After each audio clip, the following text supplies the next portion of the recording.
Hormuz প্রণালীতে বাণিজ্যিক জাহাজে drone হামলার কড়া জবাব দিয়েছে মার্কিন যুক্তরাষ্ট্র। শুক্রবার ২৬ জুন প্রণালীর আশেপাশে থাকা ইরানের একাধিক সামরিক ঘাঁটিতে শক্তিশালী বিমান হামলা চালিয়েছে মার্কিন সামরিক বাহিনীর সেন্ট্রাল কমান্ড। চুক্তি লঙ্ঘন করে ইরানের চালানো ড্রোন হামলার প্রতিক্রিয়ায় এই পদক্ষেপ নেওয়া হয়েছে। মার্কিন সেন্ট্রাল কমান্ড এক বিবৃতিতে নিশ্চিত করেছে, যুদ্ধবিমানগুলো ইরানের ক্ষেপণাস্ত্র ও ড্রোন মজুত কেন্দ্র এবং উপকূলীয় রাডার সাইটগুলোতে নিখুঁত হামলা চালিয়েছে। বাণিজ্যিক জাহাজের উপর ইরানি বাহিনীর এই অযাচিত আগ্রাসন স্পষ্টভাবেই সাম্প্রতিক যুদ্ধবিরোধী চুক্তির লঙ্ঘন। মার্কিন প্রতিরক্ষা দপ্তর এই হামলার একটি সাদাকালো ভিডিও প্রকাশ করেছে। তবে একটি মার্কিন সূত্র সিএনএনকে জানিয়েছে, এই বিমান হামলা কোনো পূর্ণাঙ্গ যুদ্ধ শুরুর ইঙ্গিত নয়, বরং এটি একটি সুনির্দিষ্ট সতর্কতামূলক জবাব।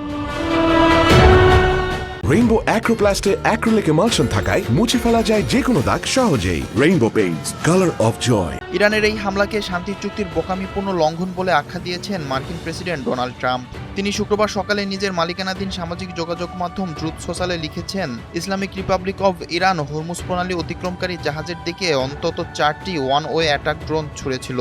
এর মধ্যে একটি ড্রোন বিশাল এবং অত্যন্ত ব্যয়বহুল কার্গো জাহাজের উপরের ডেকে আঘাত হানে। জাহাজটির কিছু ক্ষতি হলেও সেটি তার গন্তব্যে এগিয়ে যেতে সক্ষম হয়েছে। আমাদের বাহিনী বাকি ৩টি ড্রোন আকাশে ধ্বংস করে দিয়েছে।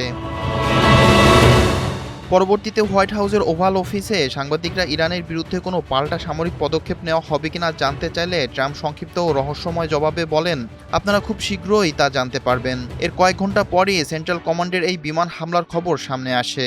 ওয়াশিংটনে এক সমাবেশে ট্রাম্প আরও বলেন, আমাদের এখনও লড়াই বাকি আছে। দীর্ঘ লড়াইয়ের পরও তাদের কিছুটা সামরিক সক্ষমতা রয়ে গিয়েছে, খুব বেশি নয়। তারা জিতছে না, তবে তাদের এখনও গুলি ছোড়ার ক্ষমতা আছে। তারা এটা করতে পারে না। শুক্রবার সন্ধ্যায় এক্স প্ল্যাটফর্মে অত্যন্ত কড়া বার্তা দিয়েছেন ইরানের সঙ্গে যুদ্ধবিরতি চুক্তির মধ্যস্থতায় প্রধান ভূমিকা পালন করা মার্কিন vice president JD Vance. Central কমান্ডের বিমান হামলার ঘোষণাটি শেয়ার করে তিনি লেখেন, সহিংসতার জবাব সহিংসতা দিয়েই দেওয়া হবে। ভ্যান্স আরও বলেন, ইরান একটি যুদ্ধবিরতি চুক্তিতে স্বাক্ষর করেছে, আমরা সেটি পুরোপুরি সম্মান করেছি।